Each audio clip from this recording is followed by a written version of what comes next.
আসসালামু আলাইকুম। আসলে সন্ধ্যা হয়ে গেছে, কথা বুঝছেন? সন্ধ্যা হয়ে গেছে, অনেক গরম, গরম অসম্ভব গরম। গরমের একটা যে কোনো তাপমাত্রা এত বৃদ্ধি হয়েছে বলার মতো না। দেশ গ্রামের অবস্থা অনেক খারাপ। দেশ গ্রামের যে পরিবেশ অনেক খারাপ, গরমে মানুষ অস্থিরতা হয়ে যাইতেছে। শুধু খালি কারেন্ট গেলে মনে করেন শরীরের ভিতর খালি মানুষ মরিচ ভেঙে দিলে যেরকম জলে এরকম জ্বলতেছে। মানুষ পোলাফান নিয়ে সবাই আছে আতঙ্কর ভিতরে। এর ভিতরে কারেন্ট জায়গা খুব সমস্যার ভিতরে আছে এলাকার লোকজন। মানে বিশাল অনেক খারাপ দেখা যাচ্ছে, লোকজন আছে অনেক সমস্যার ভিতরে। এই যে হাইটে চলে দেখা যাচ্ছে ওদিকে ওদিকে পোলাফানগুলো যে কান্দাকাটি করে কারেন্ট চলিয়ে গেলে আছে সমস্যার ভিতরে।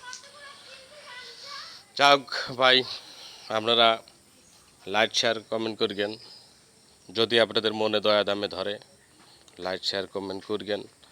আপনারা আমার লাইক কমেন্ট করিয়ে আপনার 5,000 ফলোয়ার থেকে দৈনিক 1,000 ফলোয়ার জিতকে নেন। আপনার প্রতিটা আমারে কমেন্ট করেন, কমেন্ট করে করে দেখেন। যারা যারা আমার যে লাইক শেয়ার কমেন্ট করছে ওদেরকে সবাইকে একটা লাভ লেটার দিয়ে দেখেন, ওদের কমেন্ট অবশ্যই দেখেন, কত পান ফলাফল দেখতে পারবেন। চাপা মেরে লাভ নেই, দেখবেন। আসসালামু আলাইকুম।